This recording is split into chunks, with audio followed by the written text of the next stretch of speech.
좋으신 하나님. 하나님 떠올리면 무조건 하나님은 좋으신 분. 왜냐하면 하나님은 죄가 없으신 분이에요. 하나님은 선하시고 의로우시고 자비로우시고 노하기를 더디하시고 당신의 사랑하는 자녀들에게 할 수 있으면 축복하시고 좋은 것을 주시길 원하시는 것이 우리 하나님 아버지의 마음이거든요. 그래서 하나님이 사람을 창조하신 후에 하나님이 복을 주셨어요. 생육하고 번성하고 충만하고 땅을 정복하라는 축복을 하셨어요. 노아가 홍수 이후에 방주에서 나온 후에 하나님이 노아에게도 동일하게 축복하십니다. 생육하고 번성하고 충만하고 정복하라. 하나님은요, 하나님의 생명이 많아지고 번성케 되는 것을 기뻐하시고 그걸 원하세요. 그래서 저 갈대아 우루, 저 이방 땅에 살고 있는 아브라함이라고 하는 한 사람을 하나님이 부르십니다. 한번 우리 따라해 보겠습니다. 아브라함. 예. 이 아브라함이란 사람을 부르시고서도 하나님이 이 사람을 축복하시는데 내가 너로 큰 민족을 이루게 하겠다. 큰 민족. 예. 번성케 되는 축복이죠. 너를 통해서 내가 큰 민족을 이루시겠다라고 말씀하세요.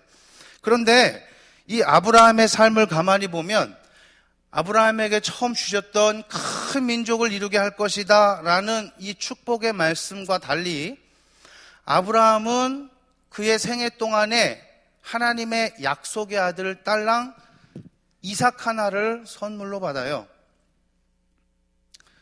여러분, 큰 민족과 이삭 하나하고는 괴리가 너무 크죠.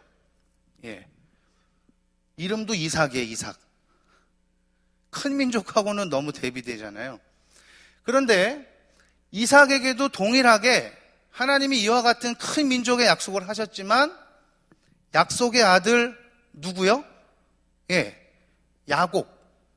딱 하나 주세요. 물론 형 에서도 있었지만 하나님의 언약의 아들, 약속의 아들은 야곱이죠. 큰 민족과 하나는 너무 차이가 큽니다. 그런데 하나님은 여기서 또 하나로 가지 않고 야곱에게는 몇 명의 아들을 주셨어요? 12명. 몇 명이요? 몇 명 주셨어요? 12명의 아들을 주셨어요. 12명. 아유, 주님이 가르쳐 주신 것처럼 이렇게 잘 아시네요. 12명의 아들을 주셨어요. 그런데 12명에서 끝나지 않고 이 야곱의 12 아들들이 요셉이 애굽의 총리로 있을 때에 애굽으로 들어갈 때 야곱의 가족의 숫자가 몇 명이죠? 70명. 몇 명이요? 70명이에요, 70명. 숫자가 하나에서 12, 70으로 조금씩 늘어나는 모습을 봅니다. 그런데 애굽에 들어갔던 이스라엘 백성들의 이 70 야곱의 가족의 숫자가 400여 년 후에 애굽에서 탈출할 때에 이스라엘 백성들의 숫자는 성인 장정만 성경에 보면 60만 명이에요. 60만 명. 숫자가 하나에서 12, 70, 60만의 숫자로 늘어나요. 그런데 신약 성경에 넘어와서 보면 더 놀라운 것은 60만의 숫자, 어린아이, 여인, 노인들까지 다 합하면 200~300명 정도의 숫자가 될 거예요. 그런데 신약으로 넘어와서 보니까 이런 말씀이 기록되어 있어요.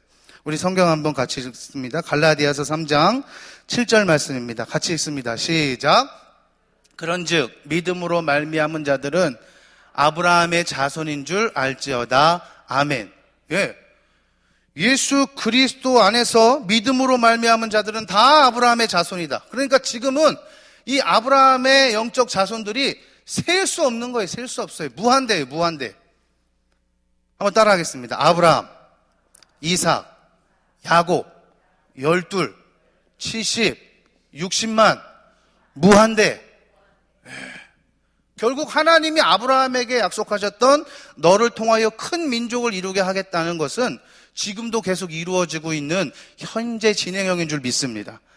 그러니까 하나님이 저와 여러분들을 구원하셔서 저와 여러분들만 하나님의 생명을 불어넣으셔서 예수 믿게 하시고 구원받고 끝나게 하시는 것이 아니라 하나님의 관심은 아브라함을 통하여 큰 민족을 이루시고 예수 그리스도 안에서 수많은 자들이 많아지게 하셨던 것처럼 저와 여러분 한 사람을 통하여 예수의 생명이 확대되고 번성케 되기를 원하시는 것이 하나님의 뜻인 줄로 믿습니다.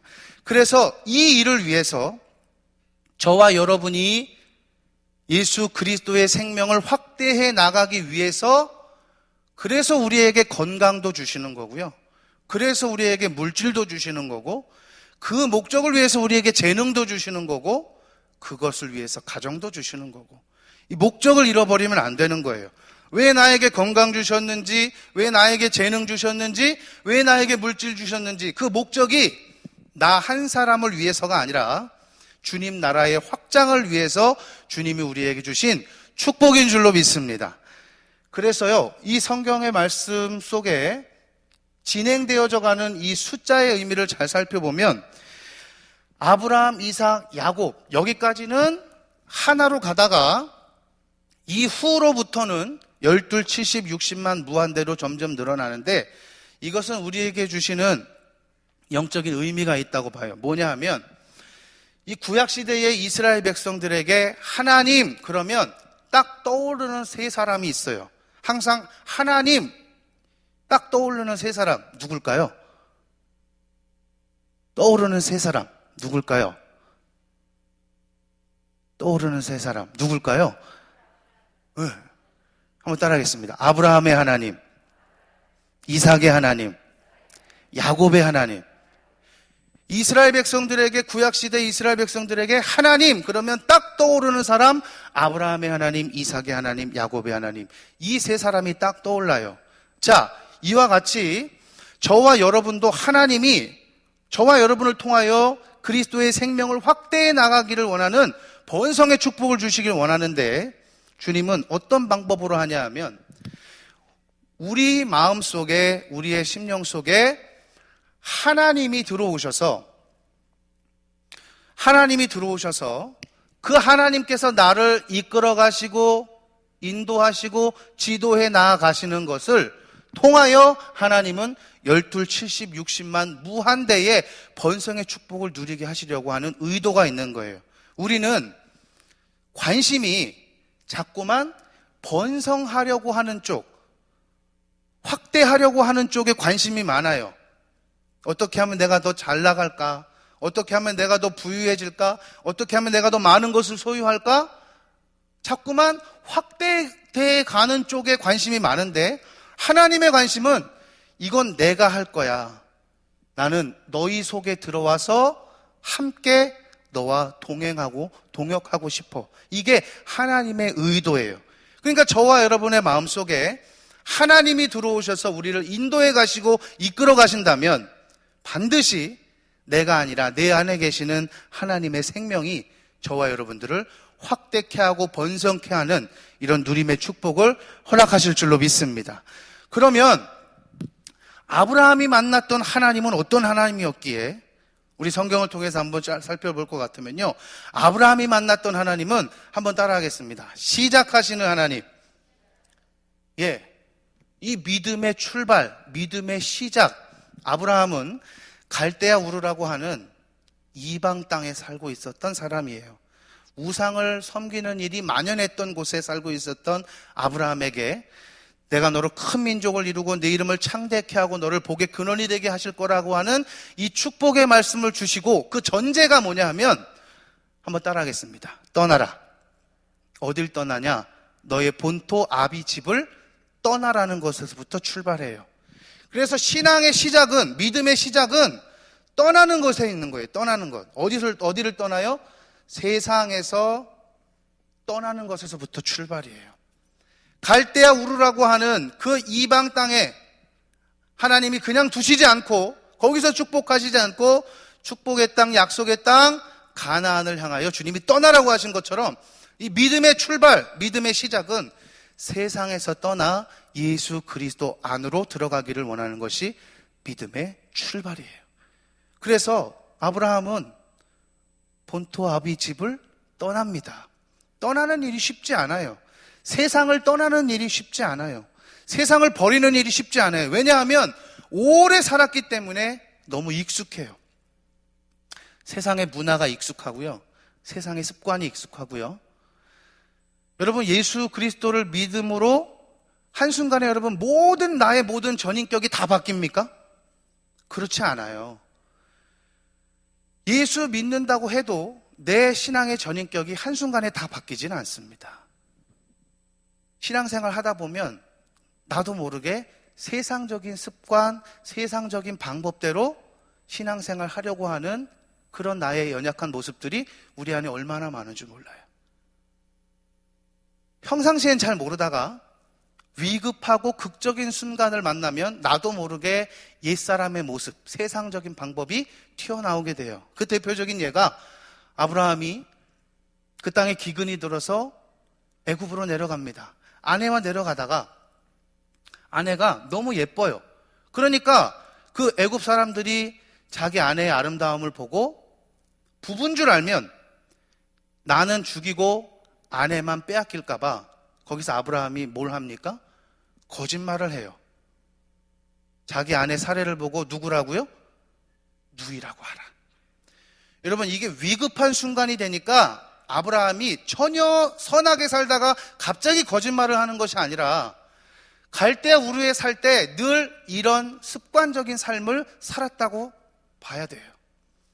저와 여러분이 평상시에 아무 문제가 없을 때는 다 주님의 거룩한 신부의 모습 같고, 우리가 예배하고 성령 충만할 때는 모두가 아름다운 그리스도의 신부 같지만 당장 위기 상황, 급한 상황, 어려운 문제에 딱 봉착할 때 그때 나도 모르게 세상적인 습관, 세상적인 모습, 세상적인 방법이 튀어나오게 되어 있어요. 당장 예배를 마치고 차를 몰고 가시다가 갑자기 옆에서 옆차가 촥 끼어들면 그때 할렐루야, 여러분 이 말이 나오세요? 성령 충만하셔서 여러분은 끼어들어도 할렐루야 하시고 급정거에도 할렐루야 하시고 막 위로하시고 격려하시고 그러세요? 그렇지 않아요. 지난번에 우리 호전사님 얘기했잖아요. 그 어디까지 쫓아가다가 놓쳤다고 얘기하잖아요. 그게 우리 인간의 본성이에요. 한순간에 다 바뀌지 않아요. 저도 제 막내 아들이 시우가 정말 선하고 어린 양같이 아주 착한 줄만 알았어요. 그런데 운전하고 가다가 옆에서 차가 갑자기 확 들어오는 거예요. 제가 너무 놀랐어요. 이 사람 뭐 운전을 이렇게 해. 그런데 가족들도 다 놀랐겠죠. 6살짜리 시우가 이런 얘기를 하더라고요. 그래, 어디 한번 붙어보자. 저 말을 도대체 어디서 들었을까 궁금했어요. 그런데 같이 그 만화 영화를 보다 보니까 카봇이란 그 자동차가 막 로봇으로 변신하고 하는 그 만화 영화에 보니까 자동차 뭐 이렇게 추격을 하면서 그런 대사들이 많이 나오더라고요. 막 찡찡 부딪히면서 어디 한번 붙어보자. 그 모습이 튀어나오는 거예요. 평상시에는 다녀오겠습니다, 순종하겠습니다, 뭐 효도하겠습니다 하다가도 나도 모르게 위급한 상황, 놀라는 상황이 생기면 옛사람의 모습이 튀어나오는 거죠. 아브라함도 그랬습니다. 그러나 저와 여러분들이 믿음의 시작, 믿음의 출발, 정말 그리스도와 함께 시작하기를 원한다면 우리의 옛사람을 벗어버리고 세상적인 방법과 세상적인 습관을 다 십자가 앞에 내려놓아야 할 줄로 믿습니다. 그래서 주님은요, 믿음의 첫 출발을 시작하는 그 성도에게 신앙의 리모델링을 원하지 않아요. 여러분, 리모델링이란 거 잘 아시죠? 건물에, 오래된 노후된 건물에 이 외관만, 눈에 보이는 이 편의사항만, 디자인만 그럴듯하게 다시 꾸며놓는 거예요. 그런데 겉보기에는 화려하고 예뻐 보일 수 있을지 몰라도 여전히 시간이 지나면 그 노후된 그 골조들과 그 철근들과 그 콘크리트들은 연약해질 수밖에 없고 언젠간 무너지고 사고가 날 수 있어요. 주님은 우리의 신앙이 리모델링 되기를 원치 않습니다. 나의 옛사람에 도금만 하기를 원치 않는다고요. 주님은 철저하게 우리의 옛사람이 다 무너지고 그리스도 안에서 새로운 재건축이 되기를 원하시는 것이 우리 주님의 믿음의 출발이 되어지는 것을 주님이 원하셔요. 그래서 여러분 보세요. 성경에 보면 우리가 그리스도 안에서 새로운 무엇이 되었다 그래요? 피조물이 되었다 그래요. 이전 것은 지나갔으니 보라 새 것이 되었다. 신앙의 출발, 믿음의 출발, 그 시작은 옛사람, 옛 세상을 떠나는 겁니다. 버리는 겁니다. 때로는 과감할 필요가 있어요. 이것을 질질 끌고 가다 보면 결국 그것이 나의 발목을 잡고 하나님의 축복과 생명 확대의 역사가 지연될 수 있다고요. 여러분, 주님 안에서 세상의 습관과 세상 것들은 다 버릴 수 있기를, 떠날 수 있기를 주님의 이름으로 축원합니다. 자, 아비 집을 떠났어요. 그런데 또 하나 걸림돌이 있어요. 뭐냐 하면 너의 본토 친척입니다. 친척. 아브라함에게는 하나님이 롯이라고 하는 조카가 있는데 이 친척도 떠나라고, 버리라고 말씀하셨지만 아브라함이 롯을 바라보니까 이 아버지가 없어요. 측은해요. 아버지의 역할을 해줘야 될 것 같아요. 그래서 롯을 데리고 나옵니다. 인정에 이끌려서 조카 롯을 데리고 와요. 여러분, 신앙의 출발, 믿음의 출발선에 서면 우리 앞에 참 갈등하게 하는 요소들이 많습니다. 남편, 아내, 친구, 자녀, 그 정이 내 신앙과 내 믿음을 가로막고 방해하고 회방할 때가 있어요. 그래서 믿음이냐 신앙이냐 아니면 인정이냐 가정의 평화냐, 여러분 여기에 대해서 한번 여러분 갈등해 보신 적이 없습니까? 믿음을 선택할 것이냐 아니면 가정의 평화를 선택할 것이냐. 내가 인정에 이끌려서 자녀에게 이끌리고 남편에게 이끌리고 부모님께 이끌리고 가족을 버리라는 이야기가 아닙니다. 인정을 끊으라는 이야기가 아닙니다. 그 우선순위를 사람이 아닌 하나님께 먼저 두라는 거예요. 우리는 신앙생활하면서 수많은 인정에 사로잡히게 됩니다. 그래서 어떻게 보면 이게 믿음인지 아니면 신의인지 정인지 분간이 안 갈 때가 많아요. 내가 정 때문에 따라오는 건지, 내가 인정 때문에 이끌려서 이걸 선택하는 건지, 아니면 내가 믿음으로 결단하는 건지. 비록 육신의 눈으로 보면 측은하고 불쌍하고 보호해 줘야 될 것 같은 그런 상황 속에 있었지만 아브라함은 조카 롯을 버렸어야 됩니다. 하나님께 맡겼어야 됩니다. 그렇지 못하니까 시간이 점점 지나면서 아브라함의 소유도 많아지고 조카 롯의 소유도 많아지니까 그때부터 서로 행복해지는 것이 아니라 종들끼리 서로 다투고 싸우고 하루하루가 너무 불협화음이 끊이질 않는 거예요. 아브라함이 생각합니다. 왜 도대체 우리 가정에 왜 다툼과 분열, 시기, 질투, 원망 이것이 왜 이렇게 끊이질 않을까? 가만히 생각해 보니까 처음 하나님께서 말씀하셨던 너는 너의 본토 친척 아비 집을 떠나라고 했던 그 말씀이 생각납니다. 하나님이 떠나라고 했는데, 버리라고 했는데 내가 인정에 이끌려서 롯을 여기까지 데리고 왔더니 결국 이게 우리에게 불화를 일으키는 요인이 되는구나. 여러분, 어떤 어려움이 생기거나 어떤 문제가 생겼을 때는 항상 하나님과 연결해서 우리가 생각해 볼 필요가 있어요. 정말 재수가 없으니까 맨날 이렇게 싸우고 다투고 속상해 하고 끝날 문제가 아니라 왜 이런 상황이 벌어질까? 말씀 속에서, 주님과의 관계 속에서 한번 점검해 볼 필요가 있는 거예요. 아브라함은 하나님의 말씀을 떠올려 보니까 내가 이걸 선택하지 못했구나. 롯을 떠나보냅니다. 쉽지 않았을 거예요. 정이 얼마나 많이 들었겠으며 혈육을 떠나보낸다는 것이 그렇게 만만한 일은 아닙니다. 외로웠고요, 허전했을 거예요. 그런데 하나님께서는 롯이 떠난 그 자리, 허전한 그 자리를 그냥 내버려 두시지 않고 하나님은 아브라함에게 찾아오셔서 이렇게 말씀하십니다. 창세기 13장 우리 성경 말씀 같이 한번 볼까요? 13절 14절 시작. 소돔 사람은 여호와 앞에 악하며 큰 죄인이었더라. 롯이 아브라함을 떠난 후에 여호와께서 아브라함에게 이르시되 너는 눈을 들어 너 있는 곳에서 북쪽과 남쪽 그리고 동쪽과 서쪽을 바라보라. 아멘. 하나님이 롯이 떠난 그 자리에 찾아오셔서 처음 축복하시고 약속하셨던 말씀을 다시 들고 찾아오시는 거예요. 여러분, 인정 때문에 내가 내려놓지 못하면 난 허전해, 외로워, 쓸쓸해. 그렇지 않습니다. 내려놓으면 그 자리를 주님이 채워주실 줄로 믿습니다.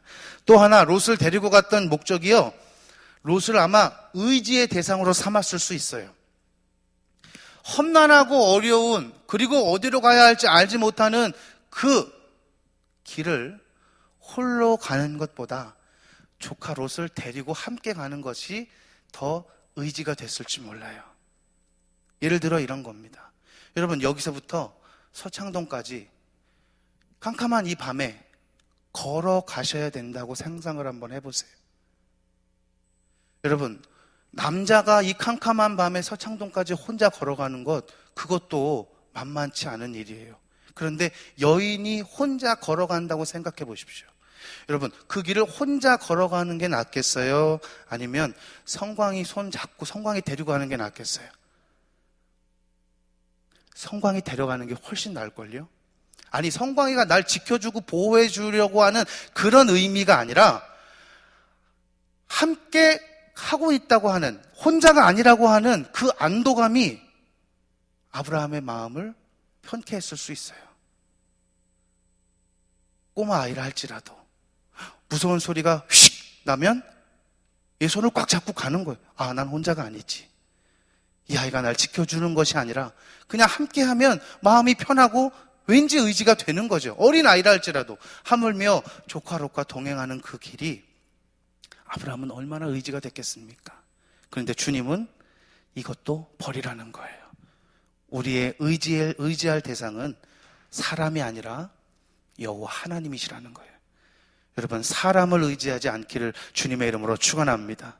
보이지 않지만 여전히 우리와 함께 하셔서 우리를 지키시고 보호하시는 하나님 한 분만 의지하며 나아갈 수 있기를 주님의 이름으로 축원합니다.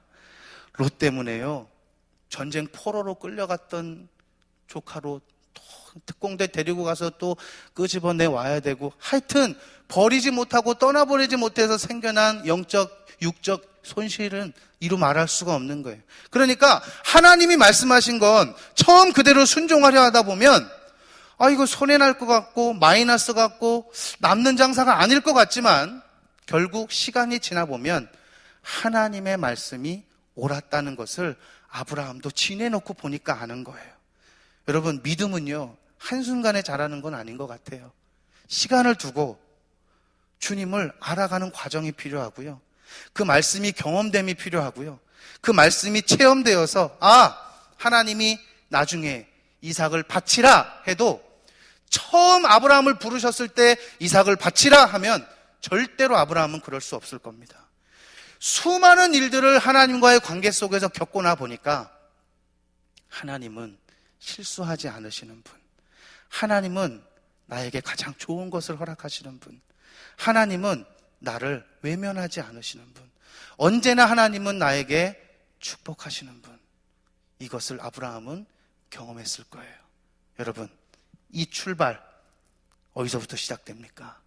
세상, 습관 다 버리고 내가 인정에 이끌려서 살아온 모든 것들을 다 우선순위를 내려놓고 내가 의지했던 것이 눈에 보이는 사람이든 물질이든 배경이든 조건이든 그거 다 떠나보내면 주님이 나의 의지의 대상이 되어 주실 것이고, 주님이 나의 허전한 자리를 채워주실 것이고, 세상에 줄 수 없는 참된 평안과 만족을 주님이 허락해 주셔서 마침내는 주님이 저와 여러분들을 통하여 생명을 확대케 하고 번성케 되는 하나님의 축복의 사람들이 되게 하실 줄로 믿습니다. 우리 찬양 한 곡 같이 부르고 우리 합심해서 한번 기도하기를 원합니다. 주님 내 안에, 주님 내 안에. 우리 찬양 부르겠습니다.